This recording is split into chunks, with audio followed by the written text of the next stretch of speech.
bagaimana kita mempersiapkan diri kita supaya bisa menjadi productivity spesialis yang berstandar internasional berbasis Asian Productivity Organization. Karena Mas Ajen ini adalah manajer sertifikasi di PICAP Indonesia yang urusannya adalah bagaimana supaya lebih banyak orang Indonesia mendapatkan kompetensi berkaliber internasional. Sebagai gambaran, saya kemarin itu mengecek di websitenya SGPC, itu di Singapura, salah satu NPO yang ada di Singapura, itu jumlah GP spesialisnya, kalau Bapak Ibu mau tahu, itu cuma 8 orang ya, progres sampai bulan Desember ini. 8 GP spesialis, dan tahun ini mereka masih melakukan pelatihan, dan barangkali mereka akan memanen jumlah GP tersertifikasi di tahun depan, dengan jumlah yang signifikan, yang meningkat signifikan. Indonesia leading di sektor GP spesialis ini dengan 27 GP spesialis yang tersertifikasi oleh PICAP Indonesia sebagai accreditation body daripada Asian Productivity Organizations. Nah, kita masih leading nih tahun ini, 27 versus 8 ya. Namun tahun depan dengan kecepatan akselerasi dari teman-teman Singapura, ini harusnya memicu kita untuk dapat meningkatkan kuantitas dan kualitas. Oleh karenanya, kehadiran Pak Ajen malam ini merupakan sebuah opportunity bagi teman-teman yang belum tahu untuk terinspirasi, tergerak. Minimal kita punya benchmark yang harus kita kalahkan, yakni Singapura. Ya, saat ini kita leading. Namun ke depan kita belum tahu kalau kita tidak menjadikan ini sebagai sebuah kebutuhan bagi diri kita sebagai productivity practitioners yang berkiprah, berkontribusi di organisasi kita, baik di pemerintahan, di bisnis, di UMKM, di academicians, maka kita akan menjadi penonton. Nah, saya tidak ingin kita yang hadir pada malam hari ini hanya menjadi penonton. Mari kita sama-sama dengan Pak Ajen mendukung, mensupport program daripada pemerintah, dalam hal ini Profesor Yasserli, di dalam konteks Gerakan Nasional Peningkatan Produktivitas, Inovasi, dan Daya Saing melalui kompetensi GP spesialis yang malam ini kita mau belajar. Nah, yang kedua, dari perspektif nanti malam, bagi yang sudah mengikuti pelatihan GP seperti Ibu Dia, itu harapannya di awal tahun 2026 sudah bisa presentasi, supaya diuji ya proyek-proyeknya, ya menambah semangat, supaya nanti di kuarter pertama minimal sudah ada bertambah ya, 27 GP spesialis menjadi 28 dengan Ibu Dia lulus ya, atau kompeten. Dan juga teman-teman yang mengikuti GP kemarin ya, di BIMTEK Kementerian ya, GP BIMTEK ya, yang dimana ada kurang lebih sekitar 30 orang yang ikut ya. Di antaranya ada Bu Diah nih, saya nggak tahu ya, di teman-teman di grup ini yang hadir pada malam ini ada yang ikut atau tidak, tapi intinya saya mau pesan, jangan sampai terlena. Kalau terlena, maka akan lenyap, akan hilang. Oleh karenanya, kehadiran Pak Ajen ini memotivasi supaya proyeknya dijalankan. Karena teman-teman tidak hanya diberikan pelatihan nantinya, semacam preparation course-nya, namun yang paling penting bagaimana 6 bulan sampai 12 bulan teman-teman melakukan proyek, dan itu adalah tantangannya. Dan kami pesan dari APRODI tingkat pusat, jangan sia-siakan kesempatan itu, karena kesempatan tidak datang 2 kali. Kita tidak tahu di 2026 seperti apa medan pertempuran, tingkat kesulitannya ya, bisa saja semakin sulit ya, dengan banyaknya asesor-asesor berkaliber kaliber pengalaman jam terbang yang menuntut staf tinggi ya. Jadi menurut saya malam ini mari kita kembali refresh dari apa yang disampaikan oleh Pak Ajen, supaya terkoneksi lagi dengan pembelajaran BIMTEK November lalu. Nah, yang ketiga, tentunya APRODI DPP sangat apresiasi buat Pak Anton. Tanggal 11 Desember kemarin kita meeting ya Pak Anton, dan arahan dari Pak Ketum, kita mau menggiatkan kolaborasi antara DPP ya, antara DPD, DPC, untuk tahun depan kita bertumbuh bersama-sama ya, lewat serangkaian program-program yang diinisiasi untuk gimana sih caranya supaya APRO dapat mengangkat ya productivity ini pada konteks daerah, konteks nasional, sehingga apa yang kita lakukan ini tujuannya satu, untuk bagaimana Indonesia emas 2045 terakselerasi. banyak. Kita berencana nih Pak Anton, Bu Diah ya, tanggal 7 Februari untuk sama-sama kolaborasi bagaimana menghadirkan productivity di Bekasi ya, di mana hostnya ini adalah Pak Anton dan teman-teman. Jadi ini sebuah kehormatan ini Pak Anton, kita bisa berkolaborasi. Mudah-mudahan ya, di dalam persiapan perencanaan menghadirkan productivity secara offline ya, di Bekasi Raya bisa terwujud.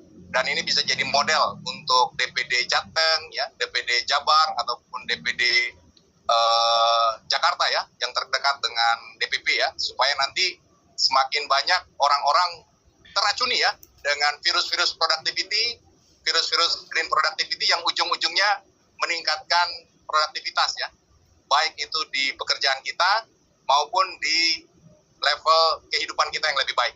Saya yakin semakin kompeten, maka kita semakin bisa menghadirkan opportunity yang bisa memberikan kehidupan yang lebih baik, tidak hanya bagi diri kita secara pribadi, keluarga kita, orang-orang dekat di sekitaran kita, lingkungan kita, bahkan di usaha-usaha kita atau pekerjaan kita, baik di pemerintahan, akademisi, maupun di bisnis kita.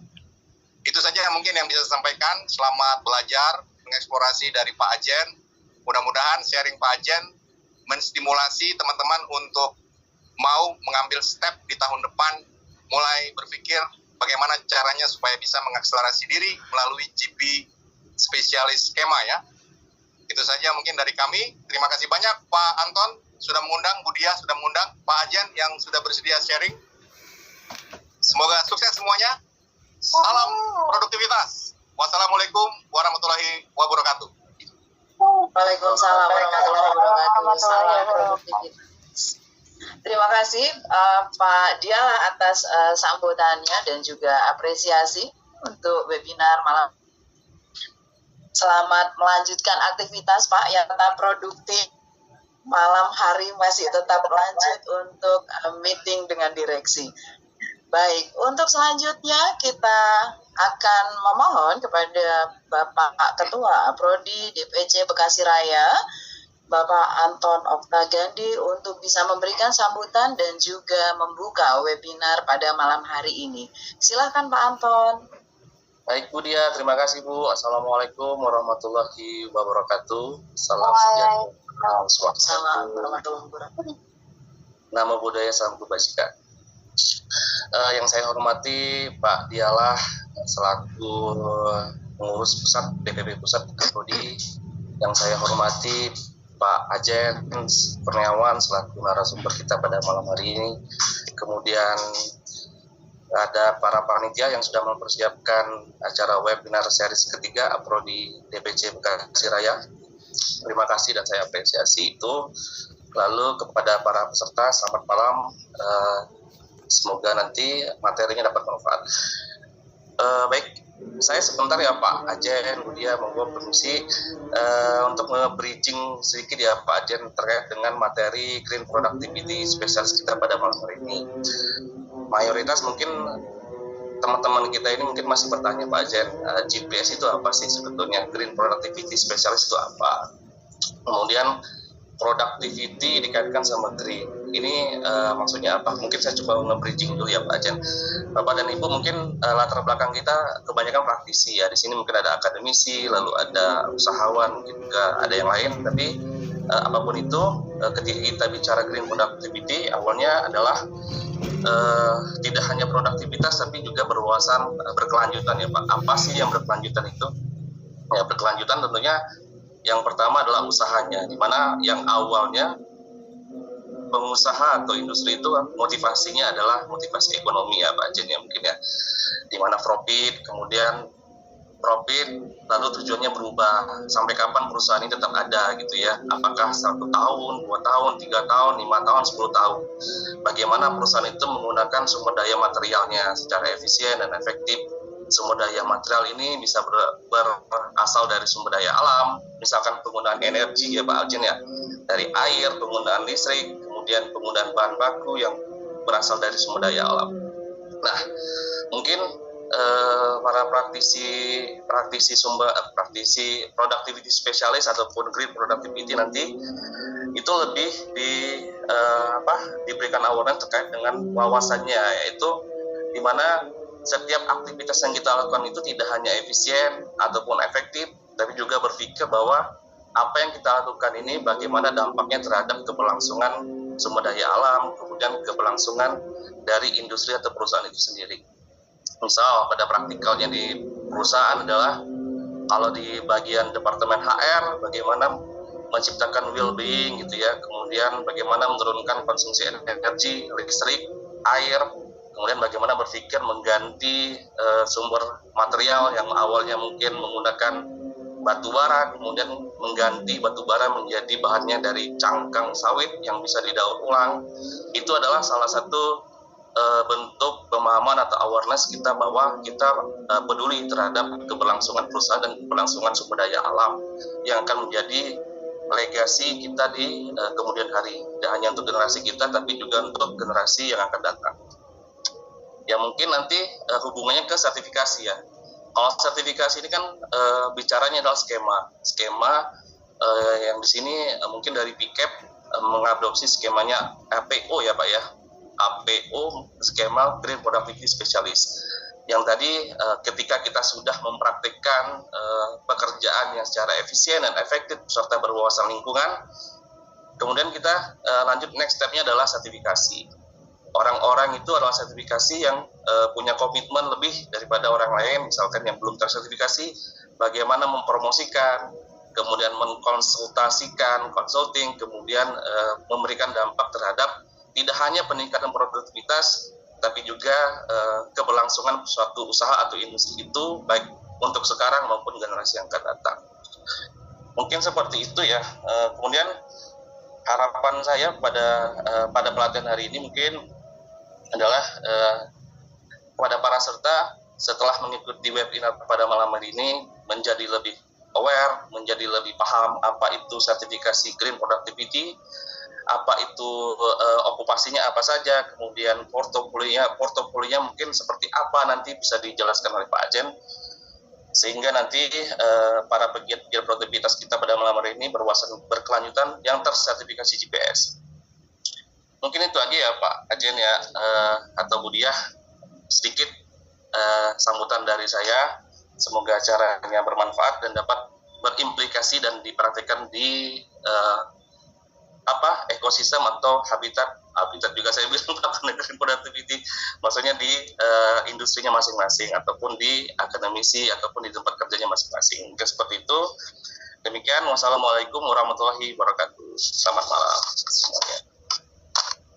Waalaikumsalam warahmatullahi wabarakatuh. Terima kasih Pak Anton untuk sambutan dan juga membuka webinar kita pada malam hari ini. Baik Bapak Ibu peserta webinar, jadi saat ini di Indonesia kita menghadapi berbagai bencana alam yang semakin sering dan berdampak luas, seperti banjir dan tanah longsor. Di beberapa wilayah yang terbesar dampaknya terjadi belakangan ini adalah di wilayah Sumatera. Kita bersama turut prihatin dan berduka untuk saudara-saudara kita yang terdampak bencana alam. Semoga Allah SWT memberikan kesabaran dan kekuatan untuk saudara-saudara kita bisa bangkit kembali. Amin amin ya robbal alamin. Kemudian di tengah tantangan global yang kita hadapi saat ini, seperti perubahan iklim, lalu keterbatasan sumber daya, dan meningkatnya tuntutan efisiensi baik itu di organisasi maupun di industri, kita tidak bisa lagi hanya berfokus pada produktivitas semata. Produktivitas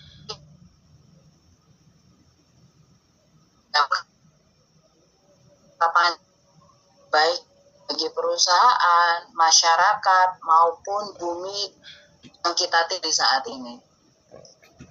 Setelah konsep green productivity menjadi relevan dan strategis, karena green productivity bukan hanya sekedar upaya untuk menjaga lingkungan, tetapi juga sebuah pendekatan yang mengintegrasikan efisiensi proses, peningkatan kinerja, dan keberlanjutan lingkungan secara seimbang. Konsep ini mengajak kita untuk melihat bahwa peningkatan productivity dan pelestarian lingkungan bukanlah dua hal yang saling bertentangan, melainkan saling menguatkan. Melalui webinar malam hari ini, kita akan bersama-sama membangun pemahaman yang utuh tentang green productivity, mulai dari konsep, dasarnya seperti apa, bagaimana prinsip ini dapat diimplementasikan secara nyata, baik itu organisasi, di industri, hingga manfaat praktis yang dapat kita tidak hanya di tempat pendekatan green productivity, Bapak Ibu, juga dapat diterapkan di lingkungan terkecil kita, yaitu lingkungan rumah, melalui kebiasaan sederhana, namun diharapkan dampaknya bisa sangat besar kita rasakan dalam penggunaan energi, pengelolaan limbah, dan juga pola konsumsi yang lebih baik. Dengan memahami dan menerapkan green productivity, kita tidak hanya menciptakan proses yang lebih efisien dan kompetitif, tetapi juga berkontribusi pada lingkungan yang lebih sehat dan berkelanjutan. Jadi kami berharap Bapak Ibu malam hari ini bisa menjadi titik awal perubahan, mengubah cara kita berpikir, bekerja, bertindak demi masa depan yang lebih hijau dan lebih produktif. Pemaparan malam hari ini akan disampaikan oleh Bapak Ajen Kurniawan, Sarjana Sastra, Magister Manajemen sebagai narasumber. Sebelumnya izinkan saya untuk membacakan profil singkat beliau. Izin ya Pak Ajen. Bapak Ajen Kurniawan, Sarjana Sastra, Magister Manajemen, Certified Productivity Specialist, Certified Green Productivity Specialist. Beliau adalah kelahiran Jakarta pada 14 April 1986 yang saat ini beralamat di Komplek Jatiwaringin Asri, Jalan Bintuni B2 nomor 22, Pondok Gede, Kota Bekasi. Beliau saat ini adalah sebagai analis kebijakan ahli muda pada Kementerian Ketenagakerjaan Republik Indonesia dengan riwayat pendidikan beliau yaitu di Magister Manajemen Konsentrasi Sumber Daya Manusia pada Universitas Jayabaya tahun 2011, kemudian Sarjana Bahasa dan Sastra Inggris di Universitas Diponegoro Semarang, lulus tahun 2009. Riwayat pekerjaan beliau luar biasa di Kementerian Ketenagakerjaan RI yang terakhir yaitu sebagai subkoordinator promosi dan kerjasama peningkatan produktivitas sampai dengan tahun 2022. Kemudian riwayat keanggotaan profesional, beliau juga aktif di berbagai ikatan alumni, Himpunan Penerjemah Indonesia, kemudian anggota Forum Alumni ASEAN Productivity Organization, anggota Ikatan Alumni Jerman, dan juga anggota Asosiasi Profesi Produktivitas Indonesia atau APRODI. Luar biasa sekali Pak Ajen. Berikut adalah kegiatan pelatihan, seminar, dan workshop internasional yang beliau ikuti mulai dari tahun 2010 sampai dengan 2025 di berbagai negara, diantaranya yaitu Filipina, Thailand, Jepang, Mongolia, Fiji, Malaysia, Korea Selatan, dan masih banyak lagi. Luar biasa Pak Ajen keikutsertaannya dalam berbagai kegiatan internasional, kemudian ada juga penugasan internasional beliau mulai dari tahun 2010 sampai dengan 2024. Saya tidak bisa bacakan satu persatu Bapak Ibu karena luar biasa kegiatan beliau dalam kegiatan ASEAN Productivity. Kemudian ada juga pelatihan, seminar, dan workshop nasional yang beliau ikuti. Luar biasa Bapak Ibu, izin mohon maaf saya tidak bisa membacakan satu persatu nanti kita akan dengarkan pemaparan Pak Ajan mengenai green productivity ini. Baik, demikian profil singkat beliau. Siapa yang menjadi seorang green productivity specialist? Mungkin izin Bu Diah, Bapak Ibu dari Bekasi Raya, saya boleh dibantu untuk share screen?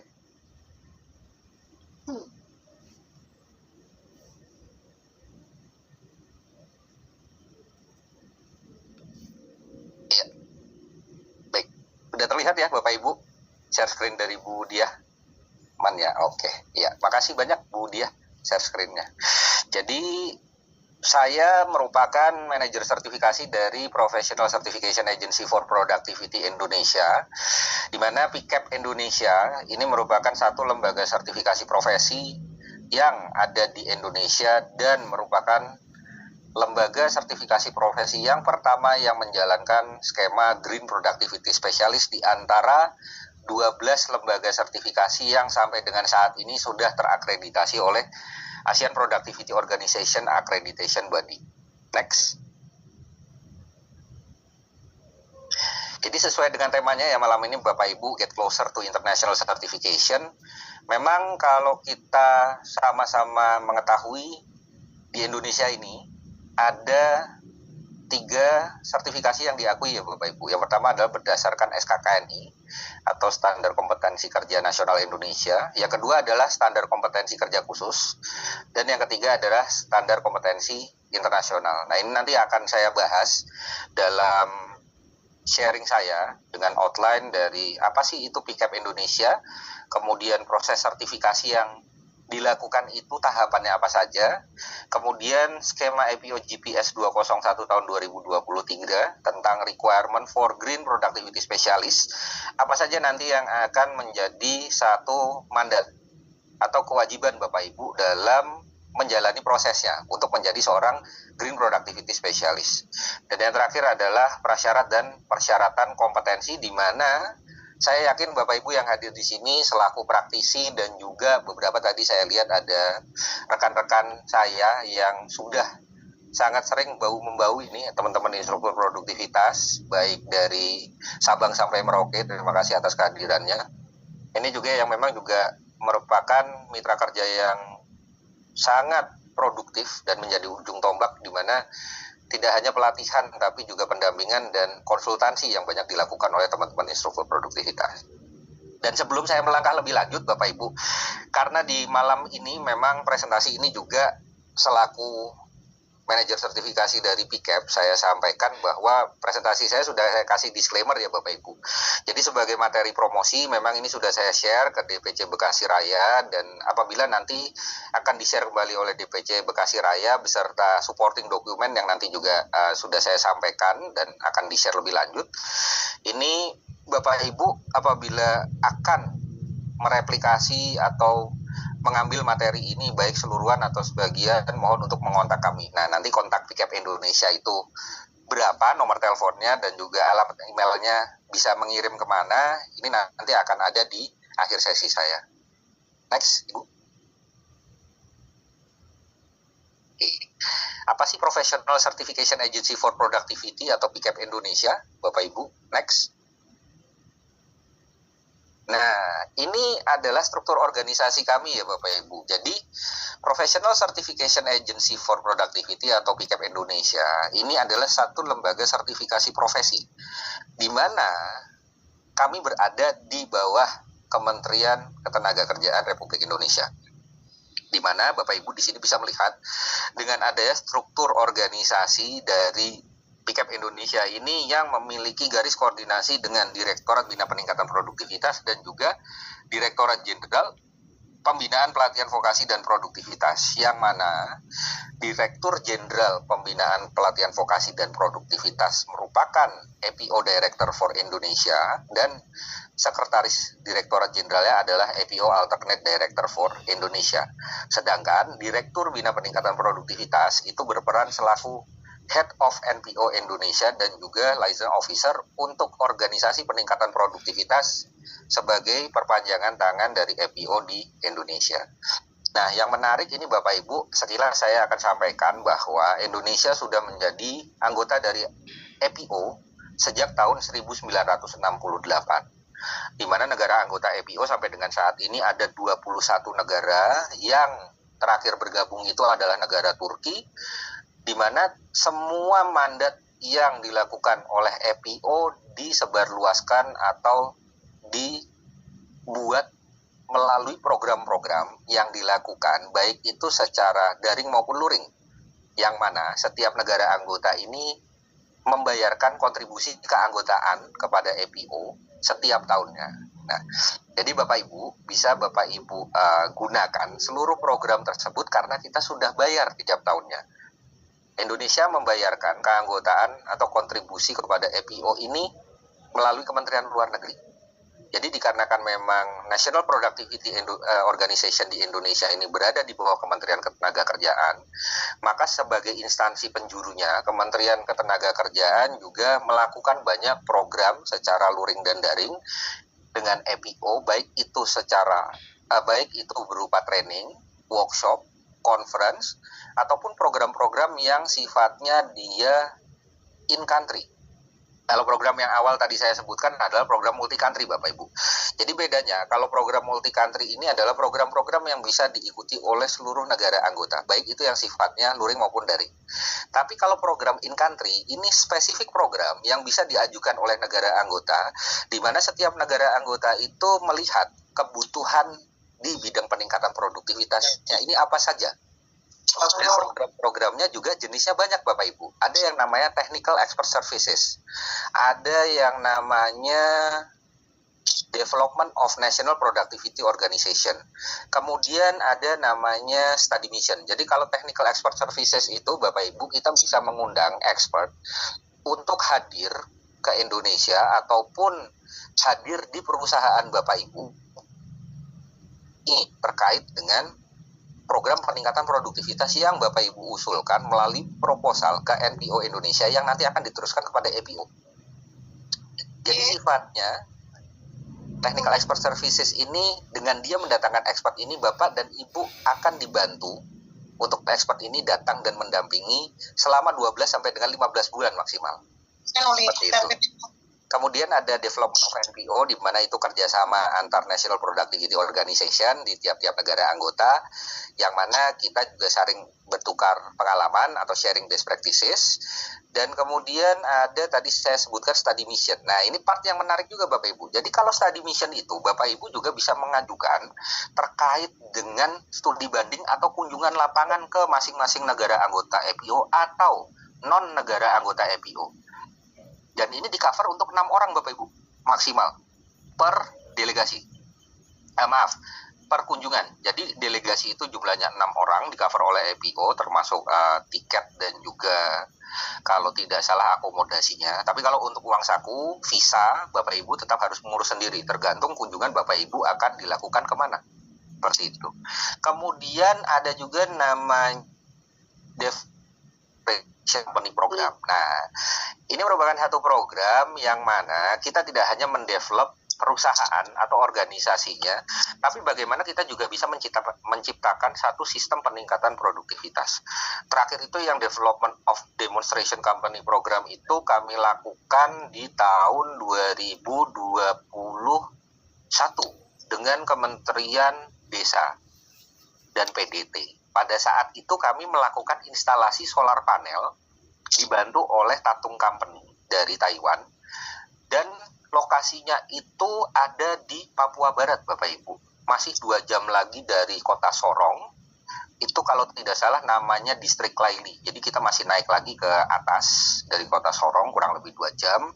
Dan memang waktu itu juga salah satu tujuan proyeknya, memang Kementerian Desa ini sudah mengidentifikasi bahwa wilayah Laili ini adalah wilayah 3T yang mana mereka juga sebelumnya sudah mendapatkan bantuan terkait dengan listrik secara independen, baik itu dari pemerintah ataupun dari NGO lainnya. Tapi ternyata bantuan tersebut tidak memfokuskan kepada bagaimana memaintain peralatan yang sudah diberikan.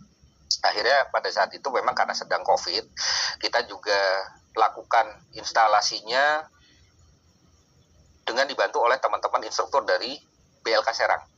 Karena pada tahun 2018 kami pertama kali melakukan hal tersebut dengan BLK Serang, di mana teman-teman BLK Serang ini akhirnya setelah melakukan instalasi mereka juga dikirimkan ke Taiwan, Bapak Ibu, untuk mendapatkan training.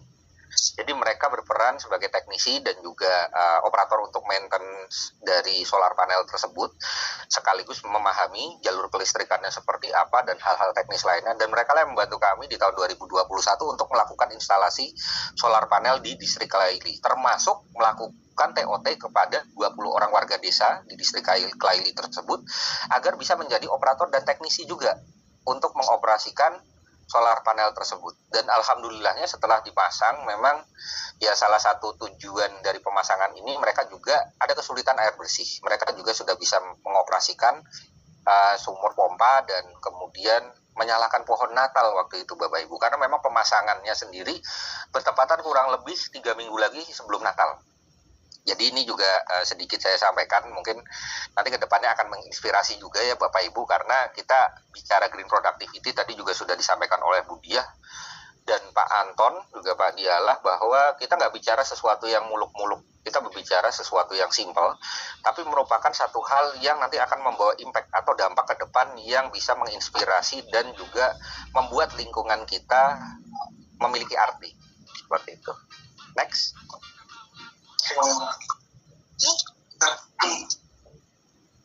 Dan ini adalah sedikit historical background ya Bapak Ibu. Jadi di tahun 2019 setelah EPO berdiri dari tahun 61, tercetus usul Bapak Ibu bahwa apakah tidak sebaiknya ada beberapa flagship program kita yang coba untuk dijadikan sertifikasi, seperti training kah, workshop kah, dan lain sebagainya.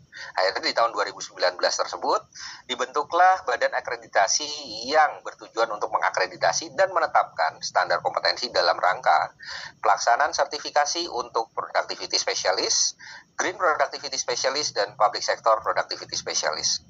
Sebagai background informasi juga kepada Bapak Ibu sekalian, untuk productivity specialist dan green productivity specialist ini, juga public sector productivity specialist, dari awal EPO dibentuk sampai dengan di tahun 2019 itu sudah banyak pelatihan-pelatihan yang dilakukan, termasuk memang ada beberapa stage, kalau saya bisa bilang, atau level atau tingkatan, di mana EPO ini memulai level awalnya dari seorang practitioner.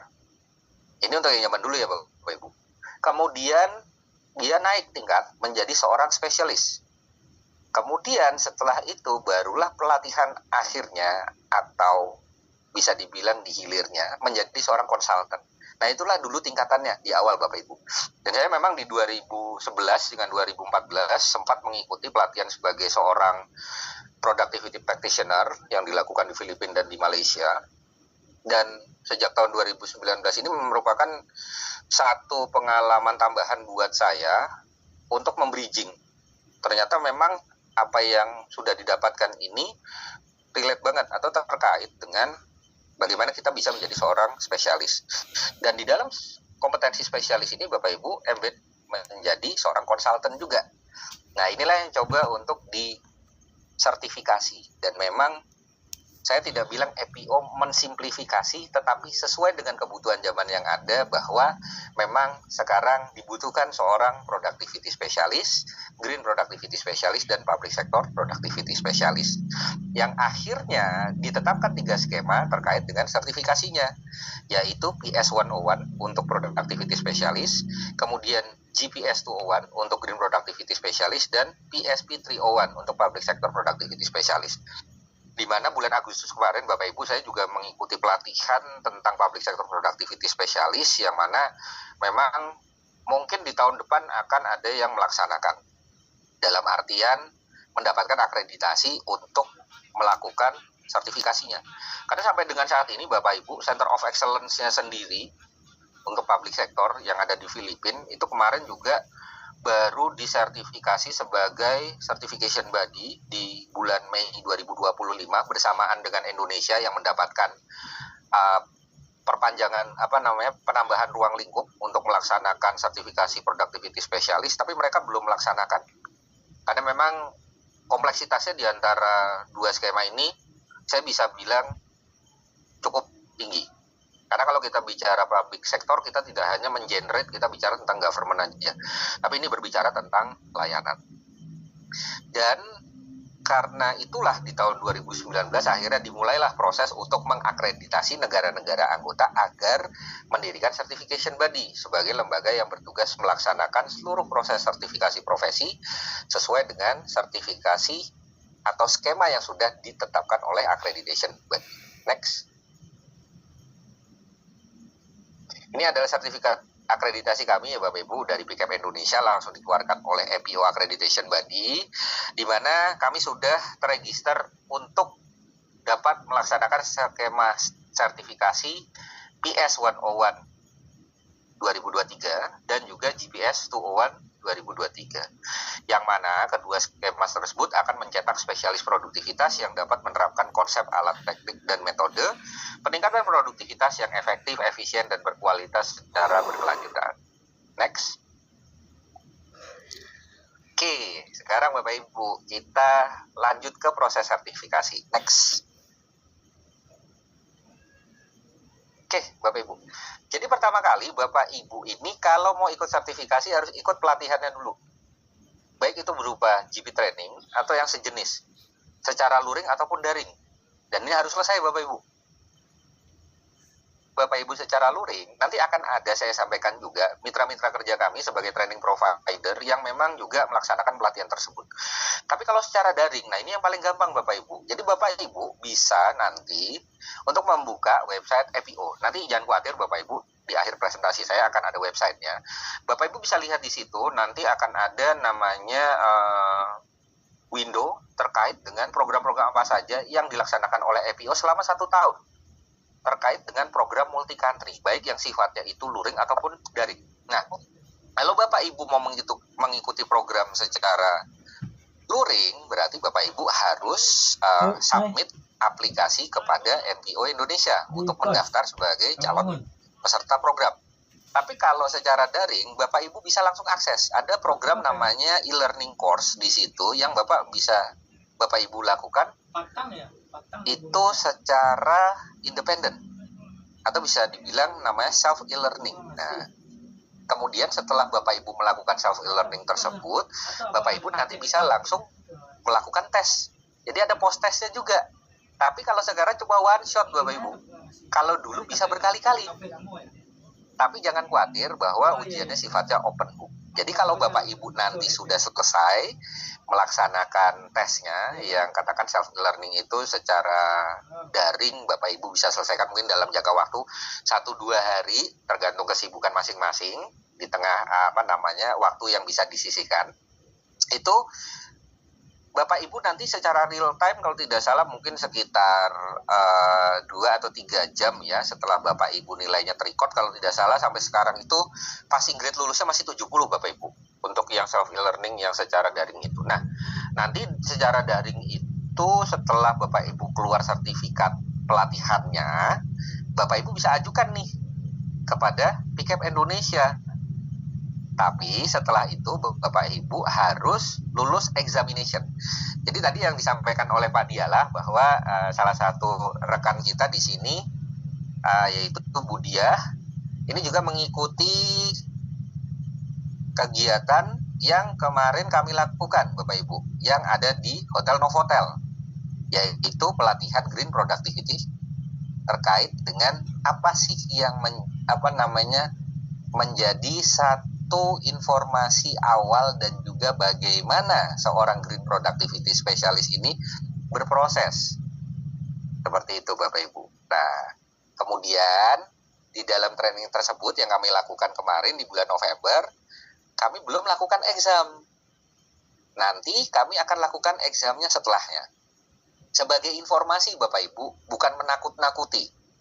Pak Dialah baru disertifikasi di tahun 2025. Tapi beliau mengikuti training itu batch 2023. Dan pasca training Bapak Ibu, Pak Dialah nggak langsung lulus exam. Beliau lakukan remedial 1 kali.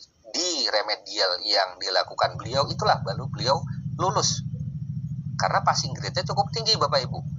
total skor dari keseluruhan soal pilihan ganda dan juga esai. Ini saya spill dikit ya Bapak Ibu. Tapi jangan dibocorin kemana-mana nih. Ntar saya bisa ban. Jadi totalnya ini skornya ada 100. Dari kurang lebih 70 pilihan ganda dan 3 esai. Nah, minimum passing grade yang harus dicapai adalah 70. Dan ujiannya berbahasa Inggris, Bapak Ibu. No excuse. Seperti itu. Tapi bukan bermaksud menakut-nakuti Bapak Ibu ya, karena memang dari beberapa pelatihan yang sudah kami lakukan, dan tadi juga sudah disampaikan oleh Pak Diala bahwa jumlah Certified Green Productivity Specialist kami kalau dibandingkan dengan Certified Productivity Specialist yang sudah disertifikasi oleh PCAP, itu kurang lebih kalau dari segi angka itu baru sekitar 30%-nya dari total Certified Productivity Specialist, atau kurang lebih ada 27 orang Bapak Ibu se-Indonesia yang sampai dengan 2025 di tanggal 17 Desember ini tersertifikasi sebagai seorang Certified Green Productivity Specialist. Nah, ini kenapa sih Bapak Ibu? Nah, kita menginjak ke tahapan selanjutnya. Setelah lulus exam, Bapak Ibu harus melaksanakan project. Jadi pada saat Bapak Ibu melakukan training, Bapak Ibu langsung harus bisa memikirkan kira-kira project yang visible nanti akan dilakukan ini apa sih? Seperti itu. Apalagi Bapak Ibu sebagai praktisi dan juga saya yakin rata-rata pasti juga bekerja di organisasinya masing-masing memiliki dinamikanya. Nah, ini yang mau saya sampaikan Bapak Ibu. Kalau kita bicara dinamika, berarti ada hal-hal yang harus kita yakinkan, baik itu kepada superior ataupun anggota tim kita. Di mana proyek ini pastinya akan membawa impact. Impact ini, apakah kita berbicara secara cost, kita berbicara terkait dengan apa yang nanti akan menjadi profit ke depan yang bisa ditawarkan oleh proyek Bapak Ibu sekalian, ataukah secara benefit ini jangka panjang nanti proyek ini akan berimpact kepada kontinuitas atau eksistensi dari perusahaan. Nah, ini yang juga Bapak Ibu harus pikirkan. Dan di sini Bapak Ibu diberikan jangka waktu 6 sampai dengan 12 bulan, di mana kalau dari tahun 2023 sampai dengan 2025 ini Bapak Ibu ada pelatihan Green Productivity yang sudah dilakukan sebanyak 10 angkatan, yang rata-rata bisa dibilang setiap angkatan ada 20 orang Bapak Ibu.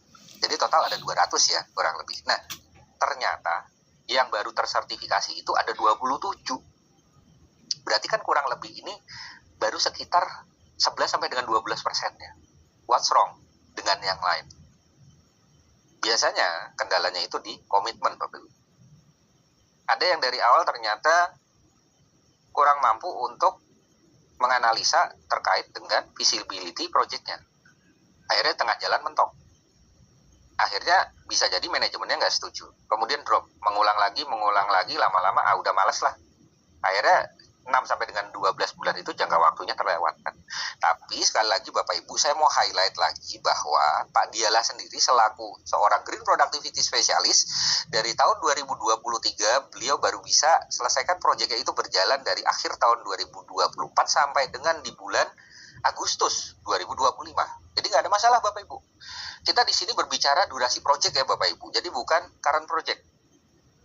Nah, Bapak Ibu nanti jangan khawatir kalau misalkan ternyata current project sudah berjalan, Bapak Ibu sudah yakin, nanti Bapak Ibu lihat bahwa itu terukur dan fleksibel, bagaimana caranya Bapak Ibu nanti bisa meyakinkan manajemen dan juga tim Bapak Ibu untuk berkolaborasi bersama agar nanti Bapak Ibu pada saat sudah closing project-nya bisa langsung mengajukan aplikasi kepada PCAP Indonesia untuk mendapatkan proyek Bapak Ibu sudah close dan dilengkapi dengan data dukung serta bukti-bukti pelaksanaan proyeknya. Dan nanti akan kami verifikasi dulu Bapak Ibu. Kemudian setelah verifikasi informasi sebagaimana yang Bapak Ibu pemegang sertifikasi kompetensi dari BNSP dan juga Bapak Ibu asesor mungkin yang ada di sini, kita akan nanti panggil Bapak Ibu untuk mengikuti uji kompetensi yang dijadwalkan oleh PCAP Indonesia dan juga nanti akan ditetapkan tempatnya di mana. baik itu melalui email kah, baik itu nanti kita akan kirimkan surat resminya juga lewat WhatsApp dan lain sebagainya. Dan Bapak Ibu nanti akan diwawancara oleh panel dan direkomendasikan apakah sudah kompeten atau belum kompeten.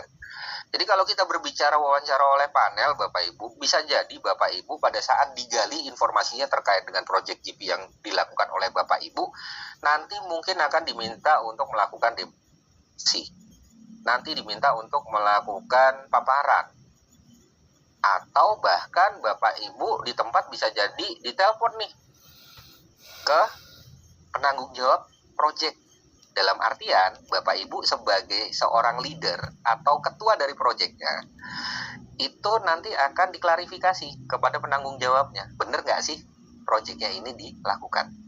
Dan Bapak Ibu ini juga yang membedakan dengan Certified Productivity Specialist, bahwa Green Productivity Specialist ini Bapak Ibu harus berperan sebagai seorang team leader, wajib, tidak boleh tidak. Kalau dalam productivity specialist, Bapak Ibu, di certified ini masih bisa menjadi anggota, masih bisa menjadi follower. Tapi kalau green productivity karena project ini merupakan portofolio Bapak Ibu, maka Bapak Ibu wajib dan harus menjadi seorang team leader. Seperti itu yang membedakan Bapak Ibu. Kemudian setelah ada rekomendasi akan ada keputusan sertifikasi di mana Bapak Ibu akan dinyatakan kompeten atau belum kompeten. Jadi kalau Bapak Ibu dinyatakan belum kompeten, jangan berkecil hati dulu, Bapak Ibu masih diberikan kesempatan untuk mengulang.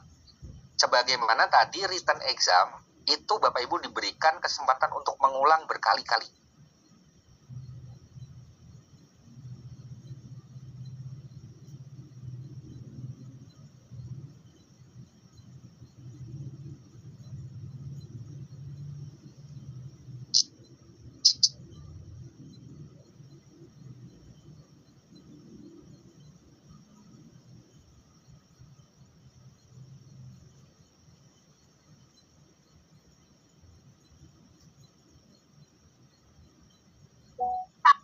Ajen, mohon maaf, apa ada kendala?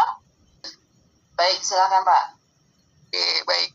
Dan kemudian setelah Bapak Ibu mendapatkan sertifikasi sebagai seorang certified person, Bapak Ibu juga punya kewajiban untuk pemeliharaan sertifikasi yang dinamakan Continuous Professional Development. Jadi masa berlaku sertifikat kompetensi selama 3 tahun, Bapak Ibu setiap tahunnya nanti akan dilakukan pemantauan dari PIKEP Indonesia. Hal-hal apa saja yang sudah Bapak Ibu lakukan selama 1 tahun pertama berjalan, kemudian 2 tahun pertama berjalan, dan 3 tahun berjalan sampai nanti Bapak Ibu memutuskan untuk melakukan resertifikasi atau bahkan bisa naik tingkat menjadi seorang Master Green Productivity Specialist. Di mana Bapak Ibu nanti pada saat sudah menerima sertifikat kompetensi, yang mana Bapak Ibu dinyatakan sebagai seorang certified person, ada certification agreement yang Bapak Ibu juga harus tanda tangani.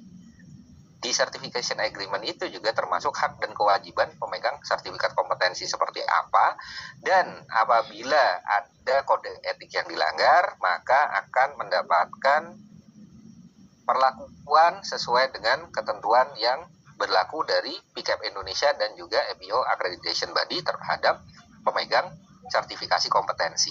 Seperti itu Bapak Ibu. Next. Ini partner kita ya Bapak Ibu terkait dengan training provider. Jadi ada mitra pelaksana pelatihan yaitu Direktorat Bina Peningkatan Produktivitas, kemudian ASEAN Productivity Organization yang juga merupakan mitra pelaksana pelatihan yang dilakukan baik secara luring maupun daring. Next. Ada Pusat Pengembangan Produktivitas DKI Jakarta dan juga Trisakti Sustainability Center yang merupakan mitra pelaksana pelatihan dan bimbingan konsultansi yang sudah berjalan dari tahun 2023 sampai dengan 2025 ini.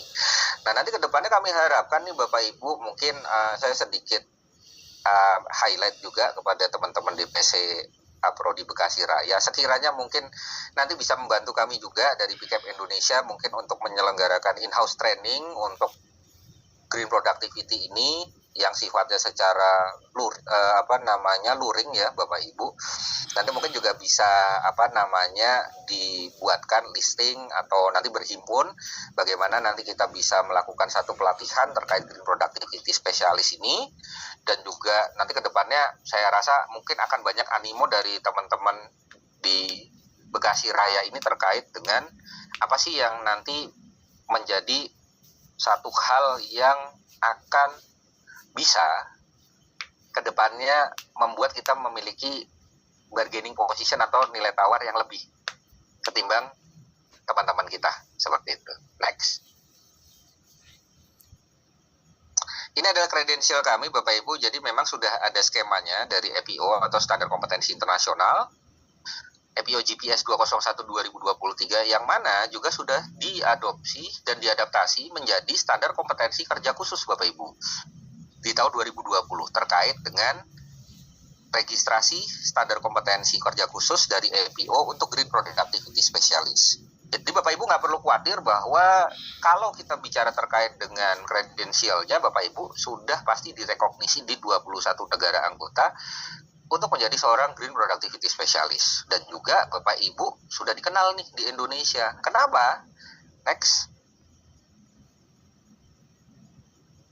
Karena sudah ada peta okupasi green job-nya Bapak Ibu.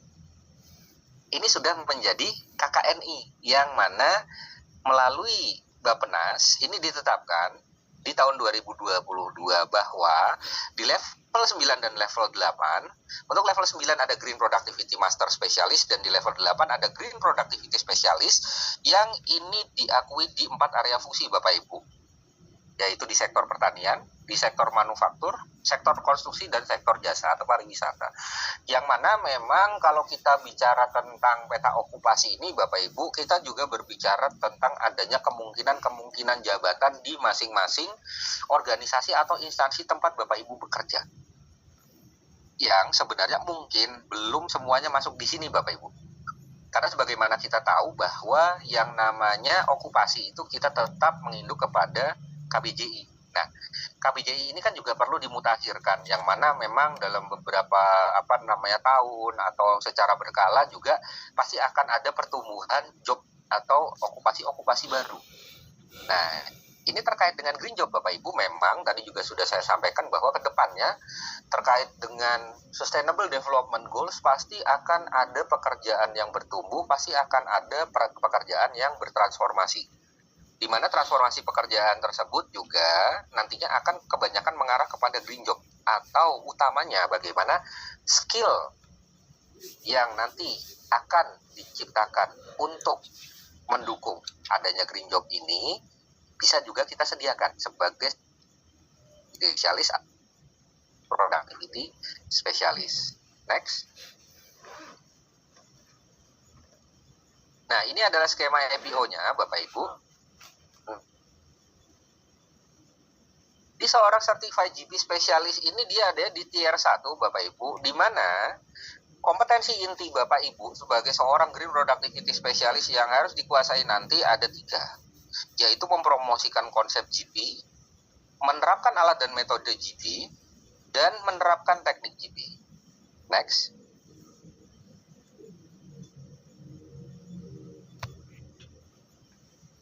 Kemudian area of expertise kedua Bapak Ibu, jadi tadi kompetensi inti itu disebut area of expertise yang pertama. Area of expertise yang kedua adalah konsultansi GP, di mana ada 3 unit kompetensi yang Bapak Ibu juga harus kuasai. Yang pertama adalah menyiapkan rencana penerapan proyek GP, yang kedua memfasilitasi penerapan proyek GP, dan yang ketiga adalah mengatur penerapan proyek GP. Next. Kemudian area of expertise 3 yang harus Bapak Ibu kuasai adalah pelatihan GP. Yang mana di sini ada 4 unit kompetensi, dari menyusun analisa kebutuhan pelatihan, kemudian merencanakan dan mengembangkan program pembelajaran, merencanakan dan mengembangkan sumber daya pembelajaran, dan juga menyusun, mengorganisasikan dan menyampaikan pembelajaran kelompok bagi teknik dan metode GP. Dan yang terakhir Bapak Ibu ada area of expertise keempat, next, yaitu promosi green productivity, di mana ada 3 unit kompetensi yang Bapak Ibu harus kuasai, yaitu mengembangkan agenda penerapan GP bagi organisasi, kemudian menyiapkan rencana promosi GP yang komprehensif, dan yang terakhir adalah menyiapkan materi diseminasi berdasarkan tema GP. Next Bapak Ibu. Dan ini di tier 2, Bapak Ibu nantinya kalau setelah 3 tahun menjadi pemegang sertifikasi kompetensi, apabila mau naik tingkat menjadi seorang Master Green Productivity Specialist, ada 2 area of expertise lagi yang Bapak Ibu juga harus kuasai. Yang pertama adalah area of expertise perencanaan, pengembangan, dan proses riset terapan GP. Dengan 1 unit kompetensi melakukan riset terapan untuk pengembangan GP. Jadi di sini Bapak Ibu, kita tidak berbicara tentang riset seperti kita halnya menyusun jurnal ilmiah, enggak. Tapi Bapak Ibu yang sudah melaksanakan proyek, pasti dari proyeknya itu akan ada namanya peluang perbaikan atau continuous improvement-nya. Nah, dari continuous improvement ini nanti Bapak Ibu bisa kembangkan menjadi riset terapan. Hal terbarukan apa yang bisa Bapak Ibu sampaikan dari proyek GP-nya yang membawa impact kepada lingkungannya, ataupun Bapak Ibu bisa membuat atau mempengaruhi lingkungan Bapak Ibu mereplikasi program tersebut dan menyebarluaskan sehingga impact-nya lebih besar lagi. Ini adalah part of dari riset terapan yang kemudian nanti terkait dengan area of expertise pengembangan kebijakan GP, di mana ada 2 unit kompetensi untuk Master GP Specialist, tambahannya yaitu mengembangkan kebijakan GP bagi organisasi dan mengembangkan kebijakan publik Green Productivity, yang mana kebijakan ini adalah hasil dari apa yang sudah Bapak Ibu lakukan dalam riset terapan dan didokumentasikan serta dilaksanakan. Jadi berimpact Bapak Ibu, karena kita bicaranya kebijakan ini kan luas dampaknya. Kemudian dari hal yang luas tersebut kita bisa hitung impact-nya Bapak Ibu. Apa yang nantinya akan menjadi atau mendukung visi dari Sustainable Development Goals tersebut. Karena kalau kita berbicara tentang green productivity, yang pertama kali kita highlight, tidak hanya kita menjaga lingkungan, tapi kita juga berbicara tentang produktivitas ya. Kalau kita berbicara tentang produktivitas, berarti di situ harus ada nilai tambah. Seperti itu Bapak Ibu. Jadi tidak juga kita lupakan bahwa kita hanya menjaga lingkungan, tapi dengan kita menjaga lingkungan, nilai tambah apa yang bisa kita berikan dengan lingkungan yang sudah kita jaga tersebut untuk memenuhi tujuan dari Sustainable Development Goals yang ada 17 poin kalau tidak salah Bapak Ibu. Next. Ini adalah frameworknya Bapak Ibu. Jadi pada saat Bapak Ibu nanti selesai exam kemudian dinyatakan lulus, Bapak Ibu melaksanakan proyek selama 6 sampai dengan 12 bulan. Ini adalah dasar dari laporan Bapak Ibu dan juga dalam melaksanakan proyek dari 13 unit kompetensi itu agar dinyatakan kompeten harus mengikuti framework ini yang dinamakan 6 langkah 13 tugas Bapak Ibu. Jadi 6 langkahnya di sini Bapak Ibu bisa lihat di lingkaran terluar. Dari langkah pertama ada getting started, kemudian ada planning, kemudian langkah ketiga adalah generating, evaluating, and prioritizing GP option. Langkah keempat adalah implementing GP option, yang kelima ada monitoring and review, dan yang keenam adalah sustaining GP. Dan di dalam lingkaran tersebut Bapak Ibu ada 13 tugas dari task 1 sampai dengan task ke-13. Tapi Bapak Ibu, jangan juga lupa bahwa dalam setiap task atau tugas-tugas yang Bapak Ibu lakukan, dari membentuk tim sampai dengan mengidentifikasi problem area yang baru untuk continuous improvement, Bapak Ibu tetap harus selalu melakukan monitoring dan review di setiap prosesnya. Ini yang kadang-kadang kita suka lupa Bapak Ibu. Monitoring dan review ini dalam artian seperti apa? Contoh misalkan, Bapak Ibu di tahap awal tadi pada saat melakukan consulting, membentuk tim, Bapak Ibu juga harus meyakinkan dan melihat potensi anggota tim Bapak Ibu sekalian ini seperti apa. Bapak Ibu punya proyek, Bapak Ibu sudah susun kerangka berpikirnya sesuai dengan framework of GP, kemudian Bapak Ibu pada saat mau merekrut tim malah gagal.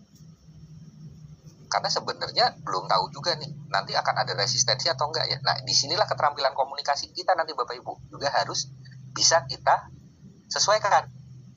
Siapa yang akan kita ajak sebagai tim? Siapa yang nanti kira-kira akan mendukung? Kita bisa lontarkan kuesioner dulu sebelum kita membentuk tim. Dan lain sebagainya. Kemudian kita lakukan survei lagi. Kita evaluasi, oh ternyata orang ini memang cocok. Baru kemudian kita kumpulkan datanya. Kemudian bagaimana caranya agar data itu juga relevan Bapak Ibu. Kadang-kadang kalau kita kumpulin data nih, semua kita kumpulin, iya. Tapi ternyata yang relevan cuma sedikit. Mungkin bahkan nggak nyampe 30%-nya.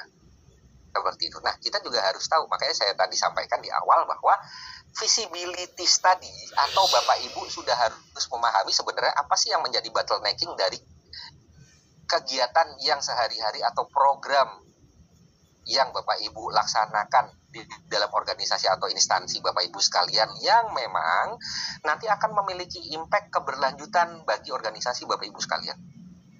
Jadi kita nggak bicara sesuatu yang sophisticated atau rumit Bapak Ibu. Contohnya misalkan tadi instalasi solar panel, atau katakan kita berbicara tentang pengolahan limbah. Bahkan dari beberapa rekan-rekan kami yang juga sudah mengikuti pelatihan dan juga tersertifikasi itu, mereka juga simpel-simpel sih proyeknya Bapak Ibu.